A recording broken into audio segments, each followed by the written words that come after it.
누가복음 15장 이 본문을 준비하면서 그 팀 켈러 목사님의 탐구 하나님이라는 그 책을 읽고 많이 거기서 인사이트를 얻었습니다.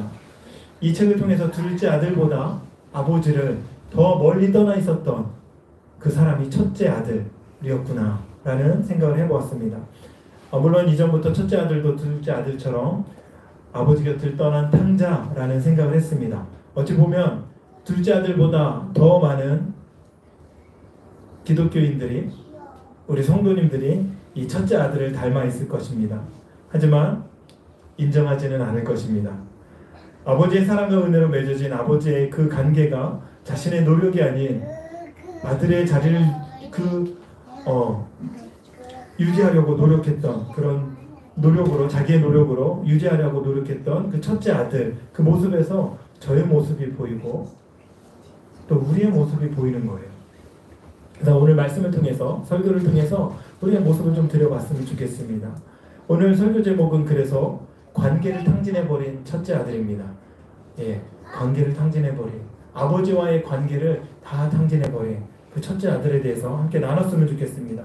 여러분 지난주 설교 기억나시니까 우리가 탕자라고 얘기하는 그 탕자, 둘째 아들, 아버지의 재산을 다 물려받았습니다. 아버지의 재산은요, 아버지가 살아있을 때 물려받으면 돌에 맞아 죽을 수밖에 없는 그런 죄인의 모습임에도 불구하고 아버지는 그 아들에게 다 나눠줍니다. 그리고 동네 사람들에게 막 얘기해서 동네 사람들을 통해서 돌에 맞아 죽는 모습을 보지 않고 그냥 아들이 떠나가게 내버려 둡니다.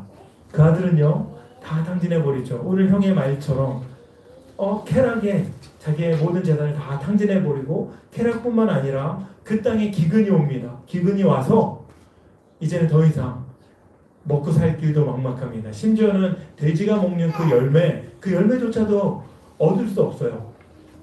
유대인에게 돼지는 뭐예요? 유대인에게 돼지는요 부정한 짐승입니다. 돼지고기 먹지 않아요. 지금도 경건한 유대인들은 돼지고기 먹지 않아요. 레기의 말씀에 돼지고기 먹지 말라 그랬거든요. 부정합니다. 그런데 이 당시에는 더 심하게 철저하게 지켰을 것이죠. 그런데 이 사람은 돼지가 먹는 열매조차도 먹고 싶어도 못 먹는 상황에 있었습니다. 그래서 고난 가운데 누구를 생각하냐? 아버지를 생각합니다. 아버지께 돌이킬 수 있는 동기가 되는 거예요. 둘째 아들은 아버지 집으로 돌아옵니다. 사람들은 알아볼 수 없었지만 아버지는 둘째 아들을 알아보는 거예요. 누더기가 되고 얼굴도 알아볼 수 없는 그 시커멓게 막 돼지똥이 얼굴에 다 묻어있고 온통 똥이 묻어있고 먼지가 묻어있는 그 아들, 안기 싫잖아요. 만지기 싫잖아요. 아버지는 그 아들을 이렇게 안고 목을 이렇게 끌어안고 아들을 맞이합니다. 새 옷을 입히고 가락지를 끼우고 겉으로 모자릅니다. 소를 잡아서 잔치를 벌입니다. 이 아버지에 대해서 우리가 다음 주에 좀 더 깊이 있게 나눴으면 좋겠습니다. 이 감동적인 드라마가 해피엔딩으로 끝나는 것 같습니다. 그런데 생각지도 않은 빌런이 나오는 거예요. 빌런. 그 아들이 첫째 아들입니다. 첫째 아들은요 동생에게는 전혀 관심이 없었습니다. 동생이 집을 나가서 어떻게 살고 있는지 관심 없습니다. 둘째는 아버지 곁을 떠났지만 첫째 아들은요 아버지 곁을 끝까지 지켰습니다. 그리고 아버지를 잘 섬겼어요. 근데 어느 날 첫째가 열심히 일을 하고 돌아오는데 집 가까이에 올수록 음악 소리가 들리고 또 무슨 소리가 들려요? 사람들의 소리가 들립니다. 평소에는요 아버지랑 그냥 조용한 그런 관계였던 것 같아요. 집안의 소리가 그렇게 시끄럽고 행복하고 즐거운 소리가 그렇게 나지 않았던 것 같아요. 그런데 이상합니다. 가까이 올수록 집으로 갈수록 사람들의 웃음소리가 있는 거예요. 무슨 영문인지 종을 불러서 물어보는 거예요. 무슨 일이지? 종이 얘기합니다. 당신의 동생이 들어왔는데 아버지가 당신의 동생을 위해서 송아지를 잡았습니다. 사랑하는 동생이 죽지 않고 돌아왔어요. 와, 여러분 어떻습니까? 내 사랑하는 동생이 죽지 않고 돌아왔어요. 형은 기쁜 얼굴로 당장 집 안으로 달려들어가서 동생을 끌어안고 눈물을 흘리면서 동생아 잘 돌아왔다 이렇게 환대했을까요? 아닙니다. 첫째 아들은요, 화가 머리끝까지 납니다. 아버지가 원망스럽고 동생이 미웠습니다. 살아있는 아버지의 모든 재산을 요구하고 그 재산을 갖고 나갔던 그 동생이랑 이미 관계는 오래전에 끊어진 거예요. 생각하기도 싫었다는 거예요. 근데 첫째 아들이 화가 난 것은요, 동생 때문이 아니라는 거 여러분 아시죠? 동생 때문이 아닙니다. 자신에게는 염소 한 마리 잡아주지 않은 아버지에게 화가 난 거예요. 저는 첫째가 이해가 되는 것 같아요. 여러분, 첫째가 이해가 되지 않습니까? 저는 첫째가 이해가 돼요. 정말 첫째 아들이 잘못된 것일까요?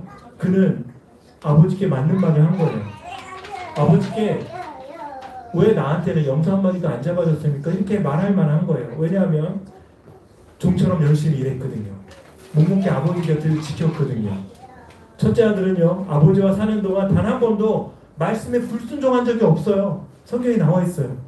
아버지 명을 어긴 적이 없습니다 라고 나와 있습니다. 첫째 아들은요, 아버지와 사는 동안 아버지 말씀을 다 지켜내고 아버지가 싫은 소리 해도 다 들었어요. 토를 안 달았어요. 토를. 이 정도면 첫째 아들 꽤 괜찮습니다. 여기 첫째 아들 계시죠? 비슷해요. 우리 승목 씨도 좀 비슷할 것 같아요. 네, 아버지 말이라면 들어요. 우리 첫째도 비슷해요. 요즘 약간 까칠한 게 있긴 하지만 그래도 비슷해요. 이만큼 아버지를 섬기고 헌신했으면 그만큼의 보상에 대한 정당한 권리, 그 권리가 있다고 해도 별로 이상한 것 같지 않습니다. 거기에 이의를 제기한 것 뿐입니다. 좀 화가 났다고 해서 뭐라 그럴 수 없는 것 같아요. 문제될 것이 없는 것 같습니다. 그런데 여기서 그렇게 생각하면 이 첫째가 이해가 됐지만 우리의 말씀을 통해서요, 이 첫째의 숨은 동기를 우리가 볼 수 있을 것 같아요. 28절 제가 읽어드리겠습니다. 그가 노하여 들어가고자 하지 아니하고를 아버지가 나와서 권한대. 그가 화난 이유는요, 겉으로는 아버지에 대한 서운함입니다. 그래서 그는 화를 냅니다. 노했다고 얘기합니다. 아버지께. 이거는요, 분노라는 말이에요. 분노. 이 분노라는 말은요, 그 뿌리가 갈망하다, 열망하다, 그 뿌리에서 나온 말입니다. 이 단어는요, 욕망이나 열망을 나타냅니다. 강한 그 욕망이 분노로 변할 수 있다는 것입니다. 첫째는요, 자신의 숨은 욕망이 둘째를 통해서 실현되지 못할 수 있는 그것 때문에 분노하는 거예요, 지금. 그래서 아버지에게 감정이 폭발한 거예요. 아버지의 모든 재산을 이미 상속받았지만 둘째를 받아들였어요. 그러면 이 둘째에게 또다시 자신의 재산이 어느 정도 넘어갈까? 돈에 대한, 대접받지 못한 거에 대한 분노가 아니라 내가 소유하고 있는 것들, 이것들을 빼앗길까 하는 자기의 욕망을 숨겨낸 그 말이 화를 내다, 이 말 안에 포함되고 있는 것입니다. 숨은 의도가 있는 거예요. 여러분, 우리가 신앙생활하면서 우리 하나님께 여러분 숨은 의도가 있습니까? 하나님, 실상은 내가 하나님을 이렇게 섬깁니다. 근데 나 이것밖에 안 해주셔요. 이 화내는 것, 그 속에 내 것을 빼앗기기 싫어하는, 내 것을 나누기 싫어하는, 이게 하나님께로부터 왔음에도 불구하고, 여러분 여기요, 성경에는 정확하게 얘기합니다. 둘째 아들에게 재산을 나눠줄 때 첫째 아들에게도 똑같지는 않죠. 첫째 아들은 3분의 2를 나눠줬습니다. 이미 자기의 재산을 다 받고 있는 그 상태인 거예요. 그 재산을 받았음에도 불구하고, 자기가 소유한 것을 아버지께로부터 받았음에도 불구하고 이것을 또 빼앗길까봐 숨은 의도, 그 숨은 동기로 아버지께 화를 내고 있는 거예요. 자기에게 숨은 동기가 있는지 우리 자신을 돌아봤으면 좋겠습니다. 첫째 아들의 문제가 무엇이었을까요? 성경에 보니까 첫째 아들은요, 아버지와의 관계가 아니에요.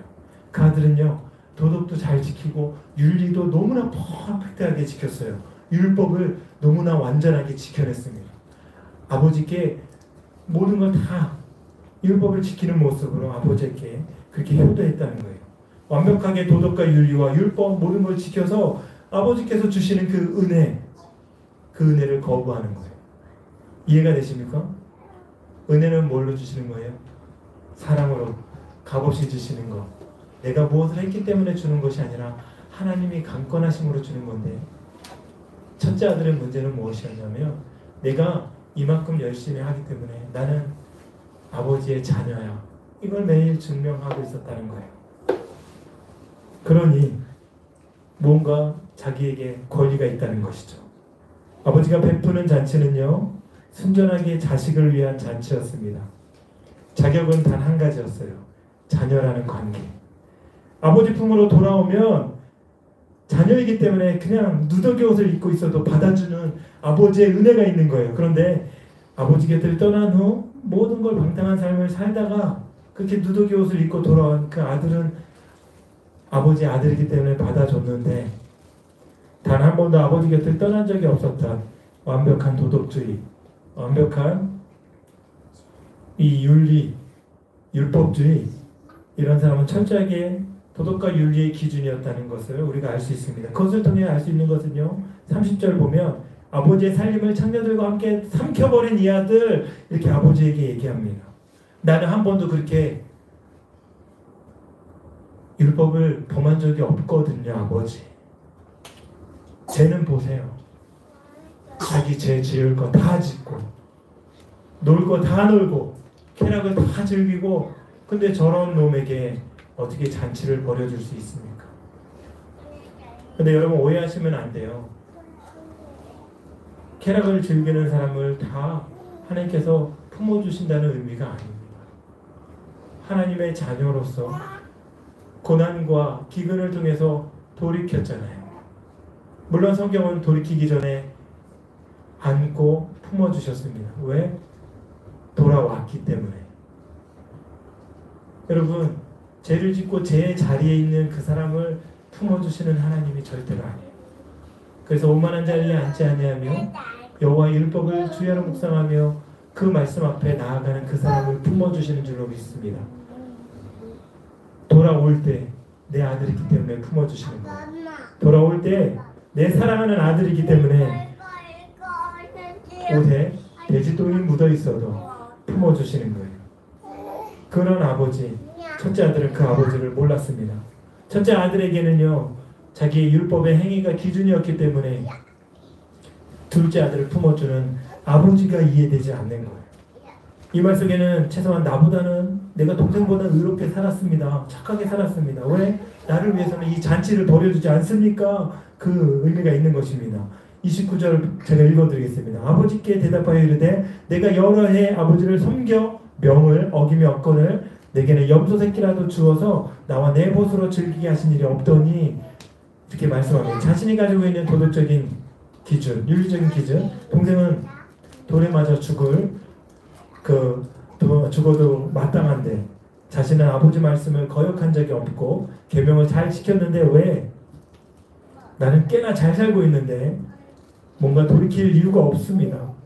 근데 왜 나에게는 잔치를 벌여주지 않지? 아까 그 숨은 의도와 함께 자기 의로움이 드러나는 것입니다. 이유는요, 지금도 충분히 잘 살고 있기 때문에, 잘 살고 있기 때문에 동생과 다르다는 것을 계속해서 얘기하고 있는 것입니다. 죄도 짓지 않는데 돌이킬 이유가 없는 거예요. 여러분, 오늘날 교회의 문제는요, 돌이킬 이유가 없다고 생각하는 그 사람들입니다. 이미 예수님을 믿는 믿음의 사람들입니다.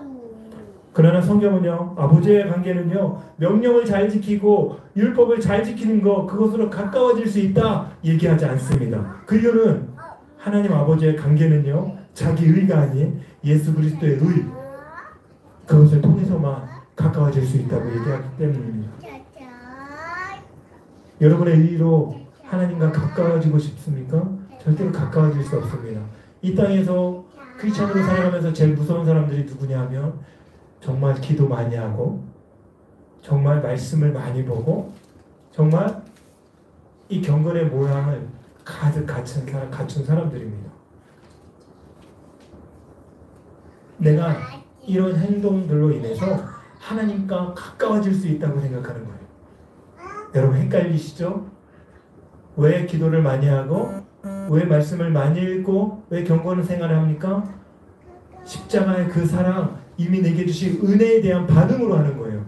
내가 이렇게 해야 하나님과 가까워지겠지가 아니라 하나님이 우리에게 그 예수님의 그 사랑을 부어주신 거예요. 이미 찾아오신 거예요. 그래서 우리는 거기에 대한 반응으로 내 의로 나가는 것이 아니라 내게 주신 의로 하나님께 나아가는 거예요. 이게 공식이 바뀌면 절대로 안 돼요. 공식이 바뀌면 우리가 종교 생활을 하는 겁니다. 우리는 종교 생활을 하는 사람들이 아니라 신앙 생활을 하는 사람들입니다. 아멘. 신앙 생활을 하는 사람들은요, 내게 부어주신 은혜에 대한 반응인 거예요. 하나님, 내가 하나님이 더 풍성한 은혜를 바라면서 지금 헌금을 하고 있어요. 헌금 드립니다. 아니요. 하나님, 내게 주신 은혜가 너무 커서 주님, 그 은혜의 반응으로 헌금을 드립니다. 주님, 받아주세요. 순서가 바뀌면 안 돼요. 첫째 영혼이요, 철저하게 이 순서가 바뀐 거예요. 두 번째, 첫째 아들의 특징은 뭐냐? 이 문제는 뭐냐? 자신이 인생의 주어인 것입니다. 인생의 주인인 겁니다. 29절에 아버지께 대답하여 이르되 내가 여러의 아버지를 섬겨 명을 어김이 없거늘. 여러분, 여기서 주어는 뭐예요? 내가 섬겼습니다. 내가 이렇게 했습니다. 내가 여러분 인생의 주어는 내가가 아니라 주님이십니다. 내가가 아니라 하나님이십니다. 근데 첫째 아들의 문제는요, 내 법. 계속해서 자기 자신이 주어인 거예요. 내가 중심입니다. 그는 자기 중심이고 아버지가 중심이 아니에요. 자기 자신만을 위한 삶을 살고 있는 거예요. 아버지를 모르고 자기 중심적으로 그런 모습을 살다 보니 아버지가 무엇을 기뻐하는지 모릅니다. 그래서 내가 옳은 대로 행동하는 겁니다. 그래서 종처럼 열심히 일하는 거예요. 열심히. 아버지가 기뻐하는 줄, 그래야 아버지가 기뻐하는 줄 아는 거예요. 하지만 결국 자기중심적인 첫째는요, 종처럼 살면 살수록 자기 의가 강해지고 보상심리가 강해집니다. 자기 아버지에게 따져묻는 거예요. 그래서 나와 나의 친구를 위해서는 염소 한 마리 잡은 적이 없지 않습니까? 누구와 누구의 친구? 나와 나의 친구. 철저하게 자기중심적으로 살아가는 거예요. 여러분, 자기 의가 강한 사람은 자기중심적으로 살아갈 수밖에 없는 거예요. 아버지의 안전한 품에 살고 있는 은혜가 아니라 자신이 한 일에 대한 대가가 더 크게 느껴지는 겁니다. 철저하게 아버지 중심이 아니라 자기 중심인 거예요. 여기 자기 중심에 대한 사람에 대한 그 예가요, 우리 팀켈러 목사님 그런 얘기를 했습니다. 모든 순종의 근원이 자기를 위한 것인데요, 이 팀켈러 목사님이 이런 예화를 책에 썼더라고요. 제가 이 예화를 여러분에게 말씀드리겠습니다. 옛날에 어떤 농부가 있어요. 밭에 농부가 당근을 심으면 당근이 이떡만한 당근이 나온 거예요. 여러분, 이떡만한 당근 봤습니까? 저도 당근을 잘 먹는 편인데 이떡만한 당근 아직 못 봤어요. 당근이 큰 게 나온 거예요. 그런데 당근을 보니까 누가 생각나냐면 왕이 생각나는 거예요. 그래서 왕에게 이걸 가져갑니다. 폐하, 제가 당근을 재배해 보니까 이렇게 큰 것은 전무 흠모할 것 같습니다. 그래서 폐하를 사랑하고 존경하는 제 마음의 표현으로 이것을 폐하께 바칩니다. 당근을 다 폐하께 바치는 거예요. 농부의 마음을 너무 잘 아는 마음이 전달된 거죠. 그래서 이 왕이 잠깐, 그래, 내가 이 당근을 진심으로 잘 받았다. 너는 정말 이 땅의 훌륭한 청직이구나.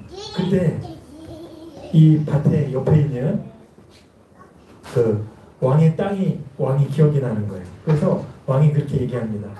내 땅을, 그대의 밭 옆에 있는 내 땅을 그대에게 하사하노라. 와, 목적과 의도가 없이 왕만을 생각하는 마음으로 큰 당근 하나에 큰 땅을 받은 거예요.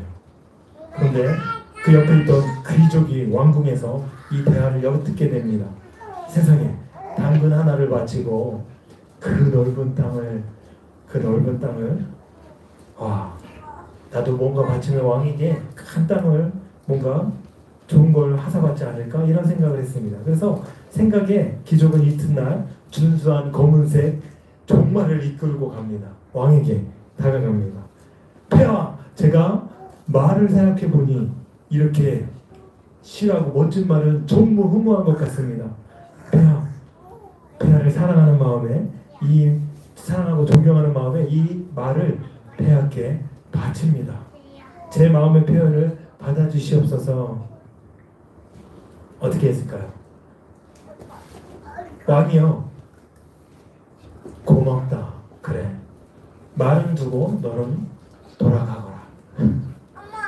끝난 거예요. 네? 이상하다. 이 귀족이 돌아가려고 합니다. 그런데 이상해서 이제 끼어들하는데, 까뚱하는데 왕이 한마디 더 하는 거예요. 왕이 뭐라고 얘기하면, 그 농부는 당근을 나에게 주었으나 그대는 말을 그대 자신에게 주었다. 이렇게 얘기하는 거예요. 여러분, 어떤 의미인지 이해가 되십니까? 농부는 왕에게 당근을 준 거예요. 그런데 그 귀족은 그 준 말, 그 귀한 말을 자신에게 준 거예요. 왕은 이미 알고 있는 것입니다. 자기 중심적인 인생은요, 하나님 아버지의 잔치에 참여할 수가 없는 거예요. 이미 자기가 받을 상을 다 받은 거예요. 내가 이만큼 기도하면 하나님 들여주셔야 되고, 이만큼 노력하면 하나님께서 응답해 주셔야 되고, 이게 보통 우리의 신앙생활입니다. 그런데요, 오늘 성경은 전혀 다르게 얘기합니다. 조금 더 잘 살 수 있게 해주는 그 하나님이 아니라 이미 우리에게 잘 살게 해주신 그 하나님 앞에 반응합니다. 아버지와의 관계가 모든 것의 동기가 되는 것이 아니라 내가 쌓은 공로, 도덕 이런 것이 동기가 되어서 동생보다는 우월한 위치에 항상 머물러 있는 거예요. 종으로 사는 그 모습입니다. 불쌍한 거죠. 여러분, 첫째 영은 잔치에 들어갔을까요? 안 들어갔을까요? 성경은 열려 있습니다. 몰라요. 그런데 첫째 영이 최소한 성경에서는요, 잔치에 들어간 사실을 언급하지 않습니다. 첫째 아들은 아버지의 잔치에 들어가지 않은 것이 아니라 지금 들어가지 못하는 거예요. 그 심각한 이유가 있는 거예요. 아까 말씀드린 그 팀켈러 목사님의 통보 하나님 그 책에 의하면 형은 착한 사람이기 때문에 잔치에 못 들어갔대요. 이해되지 않습니다. 착한 첫째 형은 다 지켜냈거든요. 율법도 다 지키고 윤리적인 도덕적인 거 다 지켜냈거든요. 그래서 잔치에 못 들어간 거예요. 첫째 형은 아버지가 동생을 위해 마련한 잔치에 들어가야 하는 것이 아니라 너무나 착하기 때문에 들어갈 수 있다는 그 자격이 주어졌을 거라는 생각을 하지만, 그것이 정상이라고 생각하지만 목사님 그렇게 생각하지 않았다는 거예요. 성경은 어디에도 첫째는 잔치에 들어갔다는 내용이 없죠. 왜? 집 앞에 멈춰섰을까요? 팀켈러 목사님 말씀을 빌려오면, 그와 아버지를 갈라놓은 것은요, 그의 죄가 아닙니다. 도덕적 이력에 대한 교만입니다. 그를 아버지의 잔치에 들어가지 못하게 막은 건요, 그의 악이 아닙니다. 그의 의입니다. 아버지가 베풀어주는 잔치에 참여할 수 있는 자격은요, 은혜입니다. 자신의 공로가 아닌 거예요. 여러분, 여기서 우리가 좀 하나님 아버지 앞에 좀 더 다가갔으면 좋겠습니다. 아버지의 잔치에 참여하지 못하는 것, 사람들은 착하면 갈 수 있다고 해요. 착하면 들어갈 수 있다고 해요.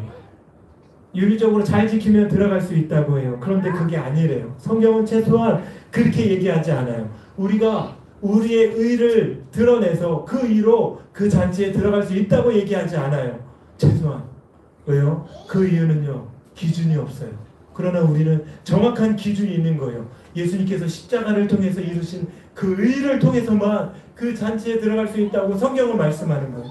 십자가에 흘리신 그 보혈로만 그 잔치에 들어갈 수 있다고 성경은 말씀하시고 계시는 거예요. 여러분 착하십니까? 도덕적으로 완벽하십니까? 율법도 잘 지키십니까? 그런데요, 그 의는 자기의 의라고 얘기합니다. 예수님이 이 예화를 누구에게 얘기하고 있는지 아세요? 바리새인들에게 얘기하고 있습니다. 율법을 정말 잘 지키는 율법 교사들에게 이 말씀을 말씀하고 있는 거예요. 너희의 그 의가 하나님 나라에 들어갈 수 있는 줄 아냐? 너희 그 율법을 잘 지켜야만 하나님 나라에 들어갈 수 있는 줄 아냐? 아니야. 너희가 욕하고 박해하는 이 둘째 아들, 둘째 아들처럼 나는 아무런 의가 없습니다. 나는 죄인입니다. 그냥 아버지와의 그 관계를 생각해서 아버지께 돌아오는 그 아들이 하나님 나라에 들어갈 수 있단다. 오늘 그렇게 말씀하고 있는 것입니다. 아버지가 베푼 잔치는요, 자기 이름으로 들어가는 것이 아니라 하나님 아버지의 은혜로 들어갑니다. 정확하게 말하면 하늘의 잔치로 들어가는 문은 예수 그리스도의 십자가밖에 없습니다.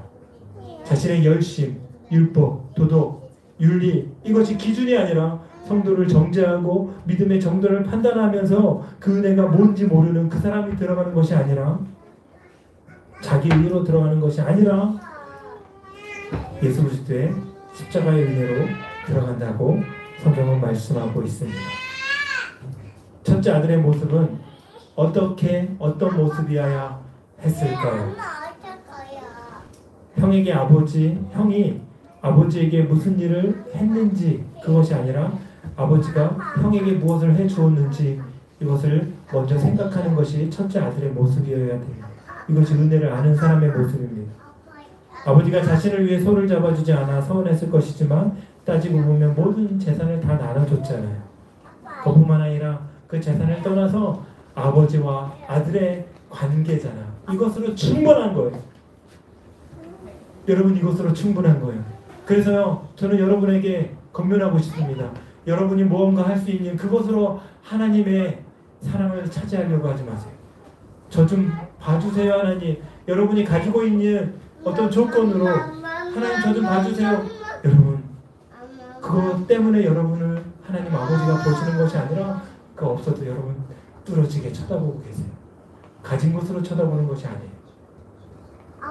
노아가 하나님의 은혜를 입었더라.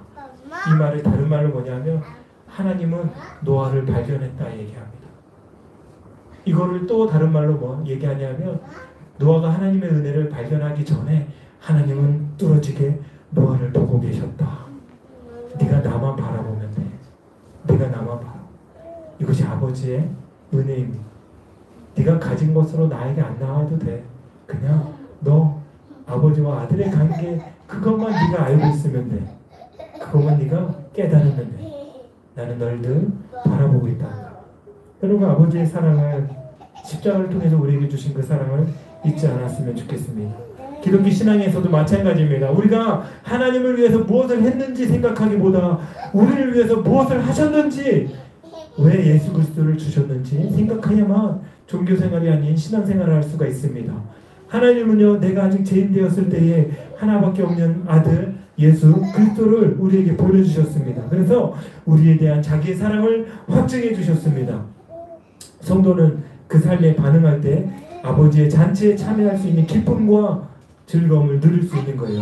예수 그리스도의 십자가 사랑을 통해서 아버지의 사랑을, 아버지의 우리 사랑에서 베풀어 주신 잔치에 참여할 수 있는 것입니다.